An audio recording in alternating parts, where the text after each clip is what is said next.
उसमें जो दो महत्वपूर्ण घटक हैं उनको जिस तरीके से उनकी अनदेखी की गई है, ये अपने में प्रश्न उठाता है कि क्या सही में एनडीए में सब ठीक चल रहा है। चुनाव को लेकर के एनडीए और महागठबंधन दोनों ओर ठन गई है।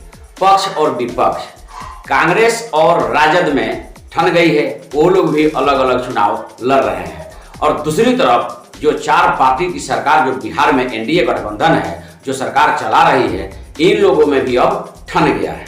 जी हाँ, आप देख रहे हैं जीजी भोजपुरिया न्यूज, मैं हूं गौतम। अब खबरें विस्तार से। बिहार में एनडीए गठबंधन की जो सरकार चल रही है, इसमें दो पार्टियां अपने पास ही एमएलसी सीटों की खुद आपस में बंटवारा कर रही है। भारतीय जनता पार्टी 13 सीट रख ली, जनता दल यूनाइटेड 11 सीट रख ली और बच गए हम और वीआईपी। इनको कोई तवज्जो नहीं दिया गया। इसी बात को लेकर के बहुत ज्यादा चिंतित और आने वाले समय के लिए रोष प्रकट करते हुए लोजपा रामविलास पासवान के अध्यक्ष चिराग पासवान ने कहा कि ये घोर अत्याचार हो रहा है, क्योंकि एनडीए में 4 दल सरकार चला रही है और चारों पार्टियों की वजह से बिहार में एनडीए गठबंधन की सरकार बनी और चारों दलों को इसमें महत्व होनी चाहिए और सबको कंधे से कंधे मिलाकर के चलना चाहिए।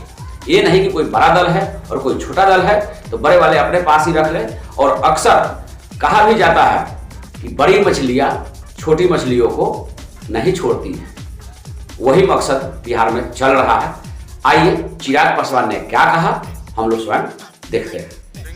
और जहाँ तक रही बात एनडीए गठबंधन में सीटों के बंटवारे को लेकर, तो उसमें जो दो महत्वपूर्ण घटक हैं उनको जिस तरीके से उनकी अनदेखी की गई है, ये अपने में प्रश्न उठाता है कि क्या सही में एनडीए में सब ठीक चल रहा है कि नहीं।